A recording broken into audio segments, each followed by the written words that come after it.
Hello there, good morning and welcome. It's Monday the 30th of August, it's the penultimate day of August, and it's grey out. It's breezy, it's coolish, and I'm absolutely shattered, and I don't know why.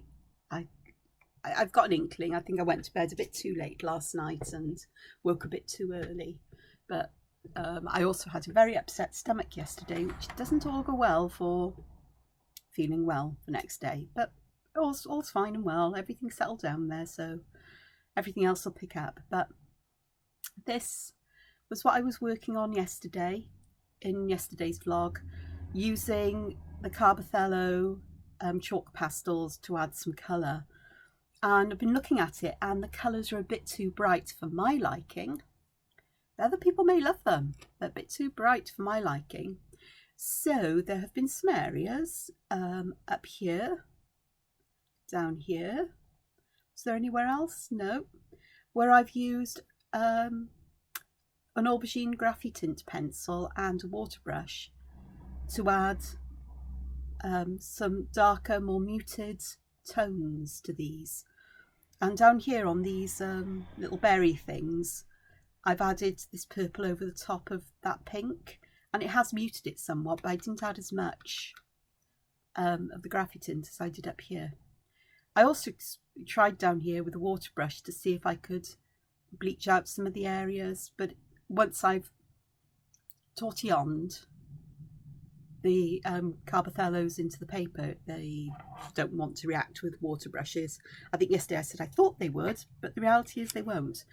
So I've got my Carbothellos there just in case I decide to add some more, but I am going to carry on working with this aubergine graphitint.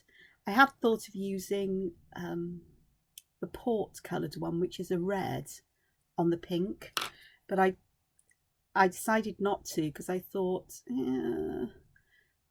that will make red and purple, which isn't a favourite colour combination of mine. And so I thought I'd use the purple because even though areas will become more purpley, that underlying pink does show through, and that does make me quite happy because it gives that variation in colour. And it's about me finding or working out which media are the best for me to use, and here it seems to be that I've stumbled upon a nice combination of media, perhaps. So yesterday was a funny day. It was a lovely sunny day, and as I said, I had one of my regularly occurring stomach upsets. I know what caused it. I'd baked bread on Saturday, and I forgot that me and bread aren't always the best of friends, and I don't know what it is that I've put in the bread, whether the milk powder that you add is a bit off, or whether well, my yeast was fine because I've kept my yeast in the fridge and it's less than 6 months old, so it's still active. The bread, the bread worked perfectly, so the yeast isn't a problem. Or whether it's just the fact that it's flour, because I have a funny relationship with bread. I love bread, but it doesn't like me very much, and so I don't eat it too often. But when I've baked it, I do want to eat it more than perhaps I would if it meant buying bread or wheat products. So I'm a victim of my own, I can't say gluttony, but my own enthusiasm for bread, my home baked bread. So I'm a bit gutted, but my gut was a bit gutted, to say the least. But all's well now, and I'm sure I'll be tickety-boo either later today or tomorrow. So it's left me feeling really tired because I think whatever I ate yesterday, pardon the detail, but went straight through and didn't really leave much in my system. But I shall see. This is making me much happier with these colours. They're more of that earthy or vintage kind of tone, which the Carbothellos aren't. They are quite bright in colours, these particular ones anyway. So this could possibly be a lesson for me.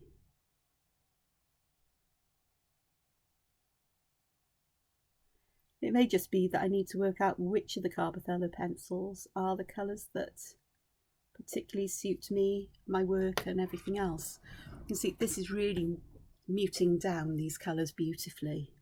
So I'm really quite chuffed that I've done this. I had this idea. It does help to walk away somewhat from whatever it is I'm doing in terms of art, and just having that kind of stop, put it to one side, come back, or wait for a flash of inspiration to occur. And this morning it did. I was thinking how I could deal with all of this. Okay, let's have a look here. Perhaps a bit more water. And yeah, I am using a water brush for this because it's more convenient than dipping a brush into a pot of water and back and forth. And this does the job I need it to do. It's not like I'm picking colour up and trying to control how much colour I've got on the brush and how much water comes out and how far it will spread. All that kind of stuff.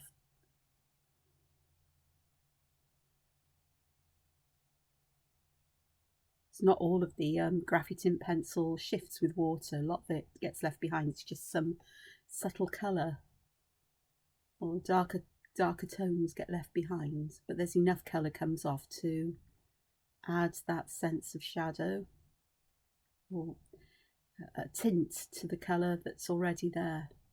So this is actually a nice way of using them, I think.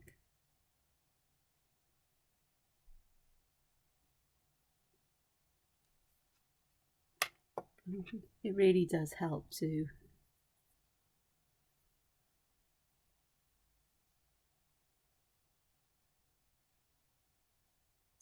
tone these colours down.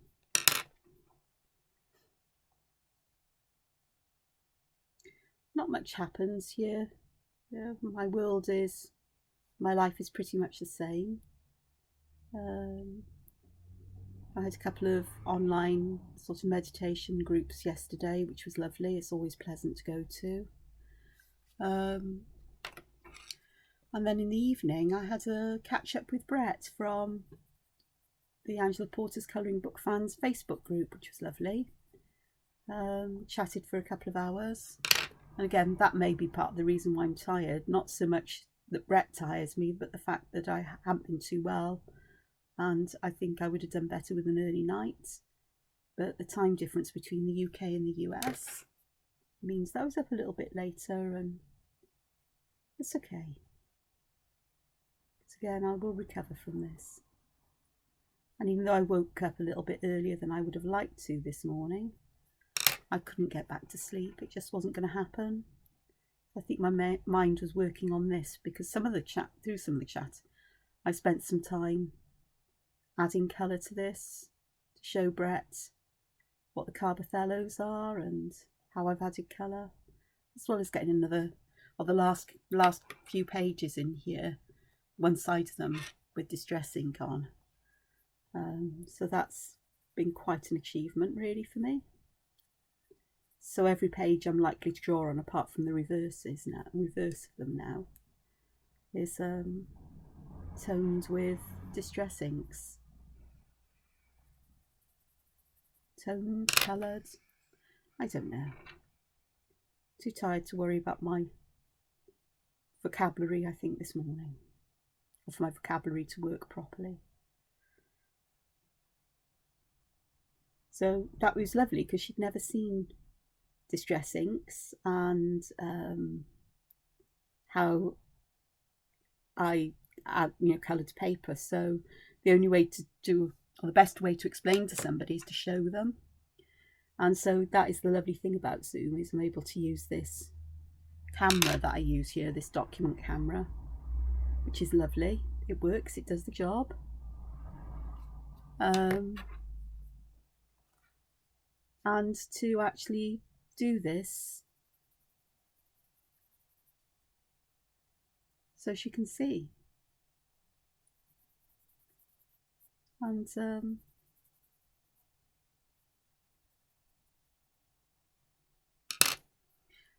she'll be disappointed, I'm sure, that I'm dulling down the colours here somewhat, because I know she liked the brighter colours, but they just didn't sit right with me. Whereas these are much nicer. It's funny how my colour taste has changed so much in the past, well, this year really, where I've been heading towards the more earthy and muted tones of colours rather than the really vibrant bright ones.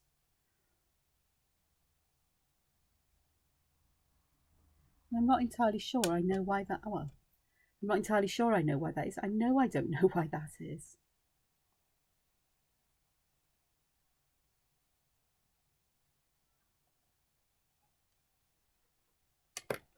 And this would be so much nicer to put white highlights and so on. Of that I'm absolutely sure.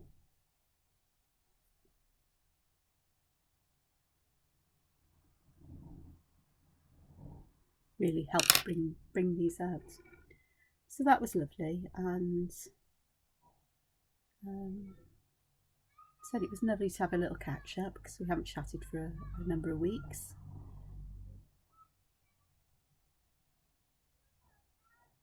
And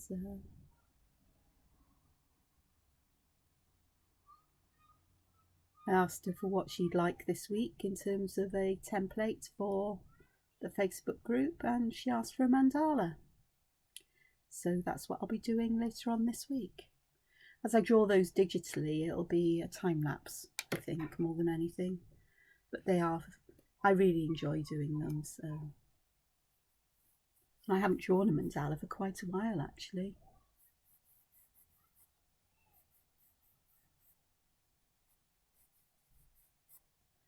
So that'll be really fun.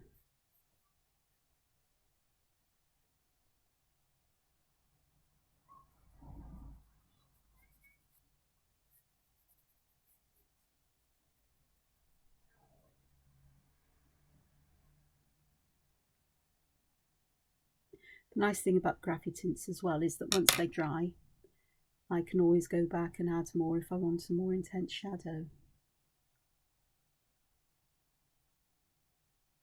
And here I do want to try to get that intense shadow going, because I really want the layers to stand out.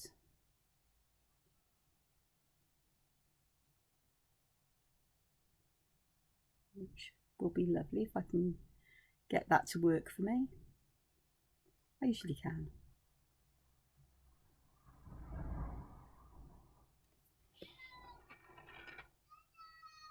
Pencil rolling away. I don't know if the excuse me, don't know if the microphone's picking up, but there's people getting up and the world's getting a bit busy. It's a bank holiday here in the UK, and that means that a lot of people have the day off. It's, you know, not everybody, because there was a time when shops would be closed on bank holidays as well as banks, and you know, not many services were available for people, and it was more of a big holiday for everybody. But shops are open mostly, and so shopping's the national pastime, it seems. And so I'm sure they'll be quite busy at times today. But people are getting up and going off and doing things with the families and what have you, especially if they've got young children, which is what I can hear. And we have a few bank holidays in a year, has to be said. This is the late summer bank holiday, and then we have the next bank holiday is, gosh, it's not until Christmas Day. It's Christmas Day and Boxing Day and New Year's Day, bank holidays. Then we get into Easter. So Good Friday and Easter Monday, because Easter Sunday is, some days aren't counted as bank holidays, no matter what. So those will be the next ones, Easter. Then we have May Day, which is the first Monday in May. And then there's the late May bank holiday, which is the last Monday in May.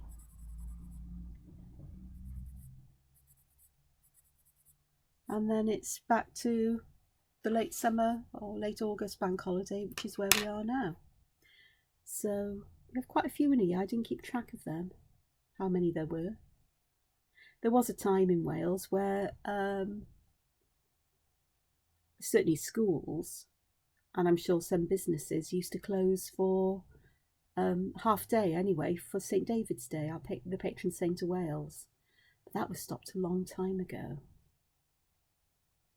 And in school, it used to be the morning used to be the culmination of a couple of months, sort of like competitions and time for competitions to be completed, or preliminary parts of the competition for the Eisteddfod.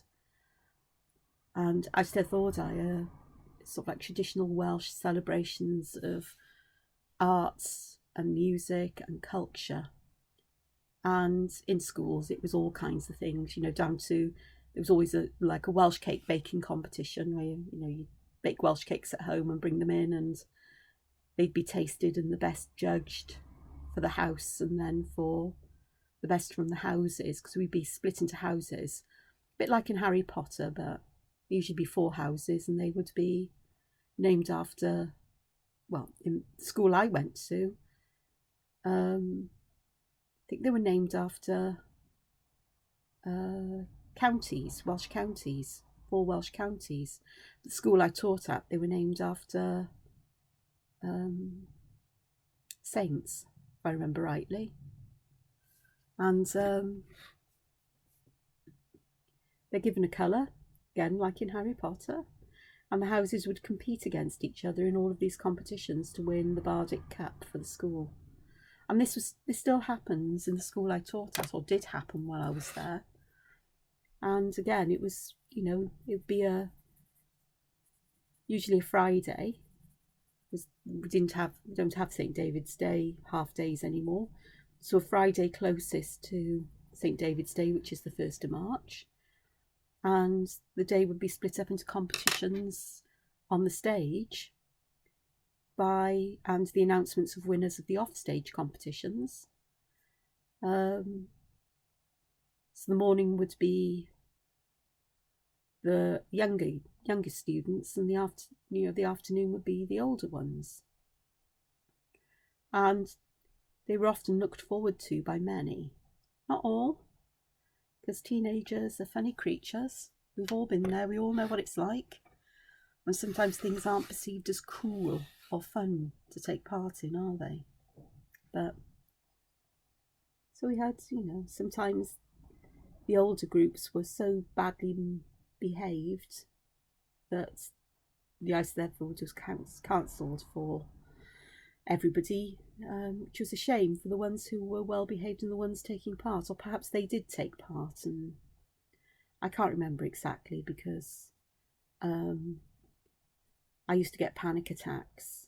I still get panic attacks in places where there are loud and noisy and crowds of people, and it became impossible for me to attend the Eisteddfod.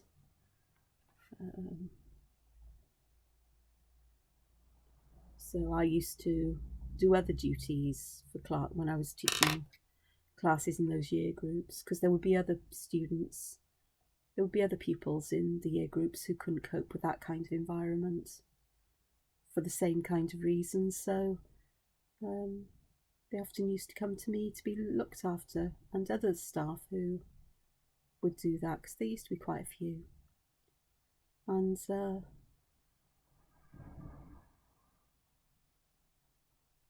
that would be a nice time had. There weren't weren't lessons, formal lessons or anything, but it was a time to perhaps sit and chat or enjoy a film or something an educational film, obviously, things like that together, which was always very pleasant.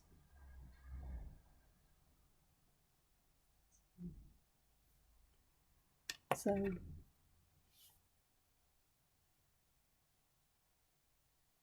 when I was in school, I did take part in the competitions, choirs and things like that. I did enter sort of like occasionally solo instruments, but I was so nervous I just couldn't go through with it. I'd withdraw. Because I played cello and but it was the embarrassment or the stress I would feel in front of people was a big issue, and I was all right if you could put me in an orchestra and put me on second desk or fourth or whatever, because they were away from you. You know, you're hidden somewhat from the view of the audience by the person next to you on the outside edge of the orchestra. But if I was on the first or third or fifth desk, which is on the outside, I'd go to pieces. I didn't wouldn't say I was brilliant when I was on the inside one, but there's a better chance I'd actually be able to play, follow and read the music and so on. I don't play cello anymore, but and I don't practice the instruments I do play often enough anymore. I got out of the habit when I had big breakdowns, and every now and again I try to get back in it, but I start with art and I get lost in art for the day, and then by the time I realise, oh, it'd be nice to do this, I realise it's too late and it might annoy the neighbours, because I am conscious that not everybody wants to hear me practising flute or harp or whatever late at night, or after a reasonable time.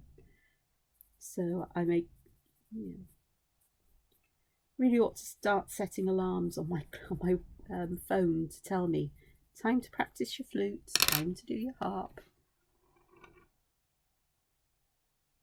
and enjoy that, because when I do it, I really enjoy, even though it's frustrating that I've lost my embouchure through lack of practice, but I also know it will come back. Embouchure is the shape and the tension in the mouth and the way you blow into the flute. But it's something that I can pick up again. It's it just comes with practice. Never forget fingerings, though. That's how you put your fingers on the keys on the flute to make different notes, the patterns of fingers. And that stayed with me.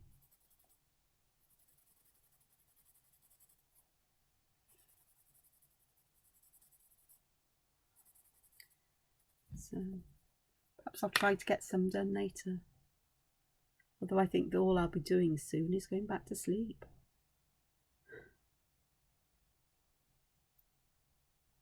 I'm awake enough to do art, but I'm not awake enough really to drive safely this morning. So to go out for a walk while I'm like this is ridiculous, because I don't walk around close to me. There's too many people walking around and about, and I do get really spooked by that, always have done.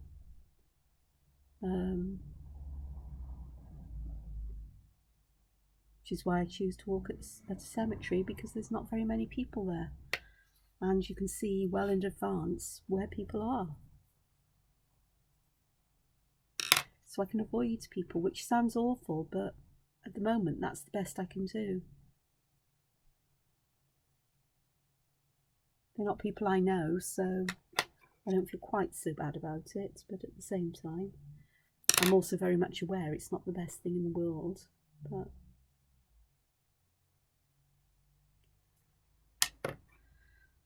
recognising and knowing the difficulties I have, and working on limits I set myself that still allow me to do things is an important step. And some days it's just saying, I'm not up to this today, and being kind to myself rather than pushing myself. Even though I know I really enjoy going for a walk, and I enjoy the process of movement and wind on my skin and sun on my hair. Not today, because there's not a lot of sun. But it can still be really hard for me to get out the door. There's just, the panic starts or the anxiety starts, and it just becomes overwhelming. And then I have to stop and say, well, this is not going to be good for me. From that perspective.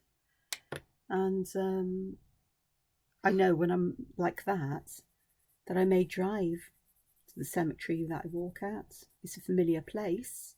It doesn't scare me, usually. But I know once I get there, I'm going to find it deuced hard to actually even get out the car. And I've done this on a number of occasions. I've driven there and I've just not been able to get out the car. And I might have taken a little drive around before I come back home. And feel really daft and silly, but it happens. And it's been an ongoing issue for quite a number of years, a long time now.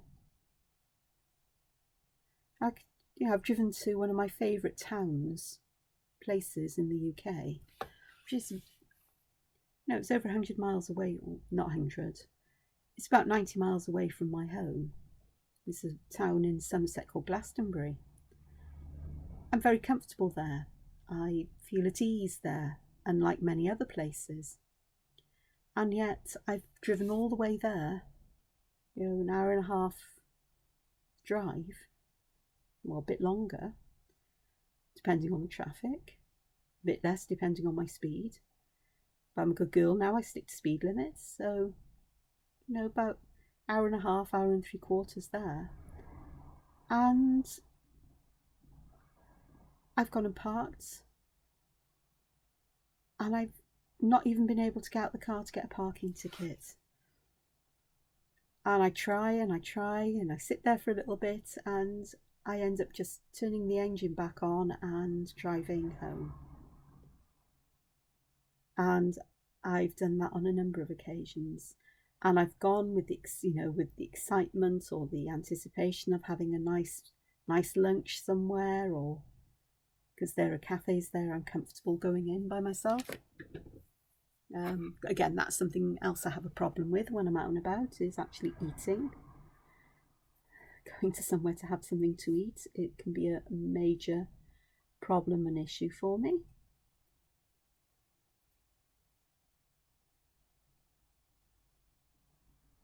And I've gone there and perhaps I've managed to get out and have a walk, but I haven't actually been able to put my foot into even familiar cafes to get something to eat, or even into a shop to get something to eat. So I've driven an hour and a half home, hungry and thirsty, and feeling really daft with myself. But one of the things I've learnt through counselling is to learn to be kind to myself. And it's so, I can push myself when I'm ready to be pushed, or I'm in the right place to push myself, or to be cajoled into things. But I know if I'm forced into things and I'm not really up to doing it, then it has some really negative repercussions. It's really not good for me.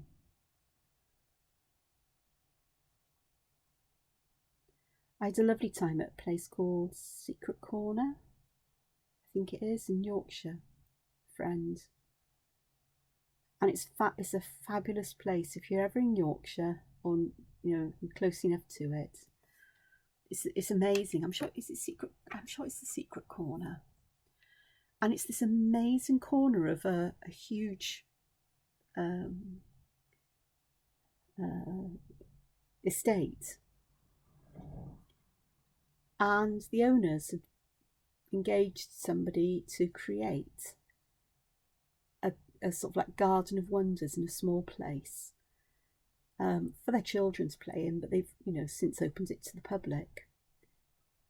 And it was designed by someone who does film sets and theatre sets and so on. So it's got a lot of dramatic and fantastic things in there. And it's full of surprises and twisted, winding paths through various things that you can't actually see these while you're there. You don't realise that what you're in is actually really quite a small space, but a really clever use of space, that illusion that you get. If you've ever been in an IKEA store, you know what I mean, how they force you to walk miles around twisty, turny pathways that weave around and through different displays of furniture. You'll know what I mean. And the same if you go, if anybody here has been to the National Museum of Wales, to the History of Wales exhibit, all about geology and dinosaurs and things. It's really cleverly done. It's my favourite museum exhibit ever so far. And it has, you're walking through different periods of geologic time. The colour of the wall and of the floor and the walls and patterns change with that, and you rise and fall as well along the floor with how the level of the land has changed over geologic time. And the colours of the walls and the texture of the floor represents the environment that there was. And it's absolutely amazingly well done. Well, Secret Corner, Choice Secret Corner is a lot like that.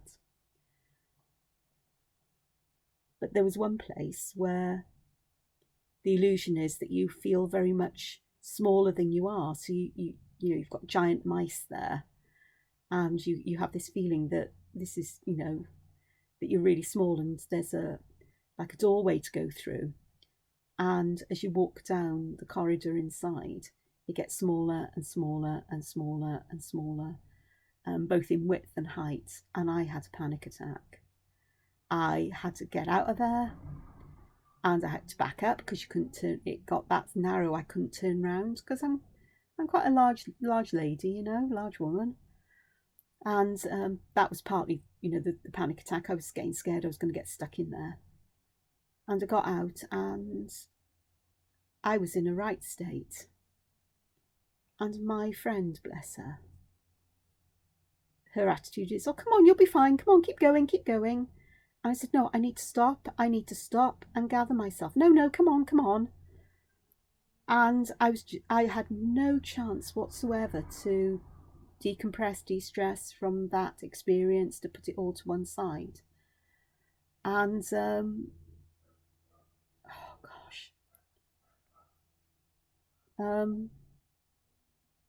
I don't remember much of the rest of our visit there because I was too hypervigilant, too aroused in terms of stress to actually pay much attention to it. And then I had the awful stress come down, which spoiled the rest of the day for me. I tried to put a brave face on, but it doesn't always work with me. And I really did try to put the brave face on. But,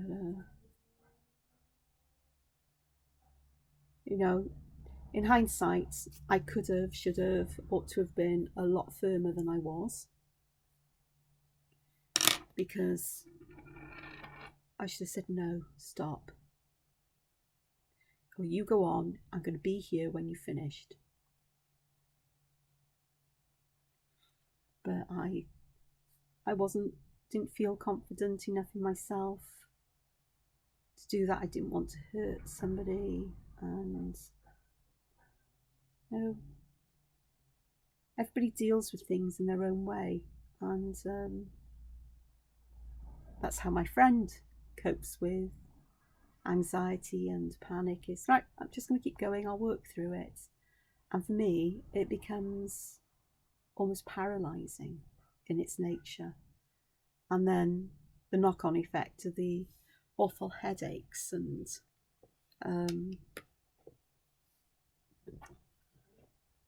and everything else that happens as a result of it, that just makes it quite a miserable and grim experience for me. Oh, it's somewhere I'd go back to. I'd love to go back there. I laughed so much at places and the surprises and so on. As I deliberately didn't look at much about it before we visited there, because I didn't want to know much about it. I wanted that surprise and that wonder. And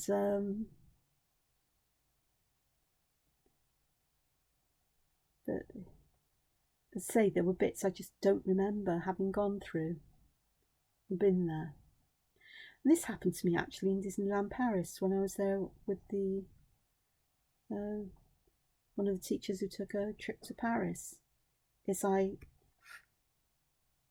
think the stress of the trip, the travel on, various things and all kinds of stuff going on that week. It was a bit of a mare, to be honest with you. It was fun, but a bit of a mare. I'm not going to get into why. But the day we went to Disneyland Paris, I had my first ever real big kind of migraine. And I look back now and it was just a stress headache that had just come on, and it made me sick. And again, it's that hypervigilant and dissociated from what was going on. And there are photographs. Somebody has got photographs of me up in a walk amongst the trees of some kind, and at other parts of Disneyland Paris, and I have absolutely no recollection whatsoever of being there because of the intense migraine or stress that I was under. It's funny, I've never really made that connection until I started talking about it now. But if I hadn't been so dazed and being dragged around by people, you know, I would have been quite happy for somebody just to leave me on a bench somewhere and come back later, but they wouldn't. I think I'd freaked them out the day before when I'd wandered off from, because I refused to go up the Eiffel Tower. I was scared of heights, really scared of heights then. And so I wandered off into Paris. I said, I'm wandering off. I'm just going to go and have a walk around and look around. And I wandered off down a side street, and there was this amazing bakery and other little shops down there that are off the beaten track. And always find my way back because I could see the Eiffel Tower. And that was lovely. And when I came back, everybody was going, where have you been? Where have you been? We've been worried. We were going to go and get in touch with the police because you vanished. Oh, no, I just went down there. I've been down there. I went that way, but there was some strange bloke came up to me who tried to say he'd take me on a tour of Paris and he wanted paying for it. And I said, no, I'm going back there with a school trip. And off I went. And they said, you what? I said, yeah. And they said, oh my God. Only happened to me. I was a lone female, wasn't I? Easy prey. Actually, he didn't want paying. That's wrong. He wanted to show me the sights of Paris. I'm not quite sure what that meant now. But yeah, so I lost part of the day, quite a large part of the day actually, in Disneyland Paris. I just don't remember anything about a large part of the trip there. So yeah, the stress of the trip and various things that had happened on it had caught up with me all of a sudden. And yeah, oh, funny that.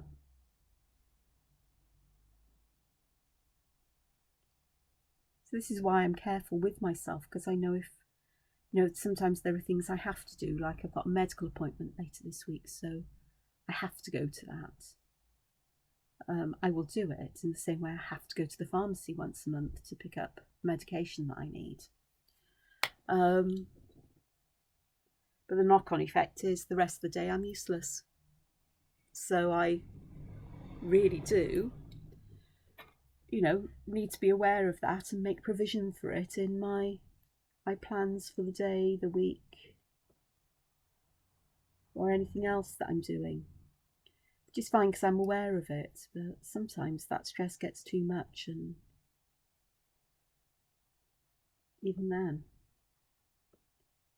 funny old business, isn't it? That's all I'm going to say. It's a funny old business, this thing called life and being who we are.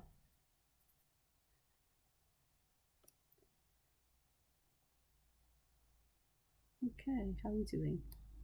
There, there. Let's see how that works out. Now, these will be a different shade of purple, but I'm happy with that. I can always add some of the other purple in or pink in on top, I'm sure, if I want to. Could be an interesting experiment, actually, to do.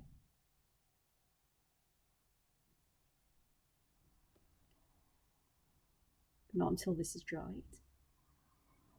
But it may be that I actually quite like this as being not quite so intensely coloured, and that may give the illusion this is further to the back. May.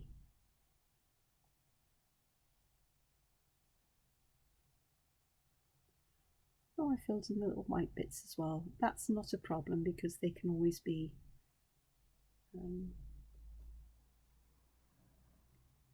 highlighted with a white gel pen anyway, which is what my plans are. Here we go, let's go and sort this little bit out here.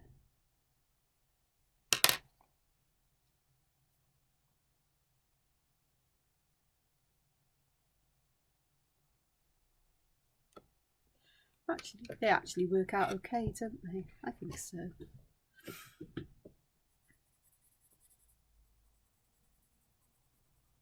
Same with these, well, I'm sure.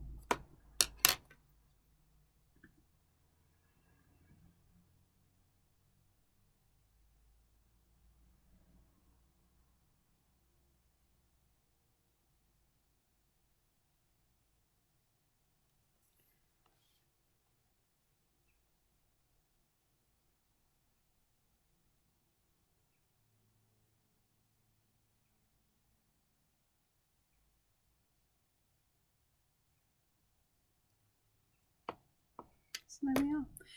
I'm going to leave that here for today. I've got little bits left to do, but oh, I'm so tired. So I'm beginning to not be able to follow what I'm working on, what I've done, what I've not done. So let me know what you think, whether you think the graphitint is an improvement or not. I think it possibly could be, because I tend towards these more muted colours anyway these days. I like the brighter colour underneath, but I like that toning back as well. So this is a new development for me. If I stick with this and continue to experiment with this, this really could be that way forwards that I'm looking for, possibly. These really do stand out as being almost bleached out of colour, but that's going to mean it's going to be interesting for me working with these other areas and see what happens. It's that contrast. Again, this is in my sketchbook, so if I don't finish it, it's no big problem. If I don't like what I've done, it would be no big problem if I want to redraw it, or if I want to, whether I do that traditionally or digitally, I can always do that. I do want to take some of the motifs from here, things that I've done that I really like, and add them to my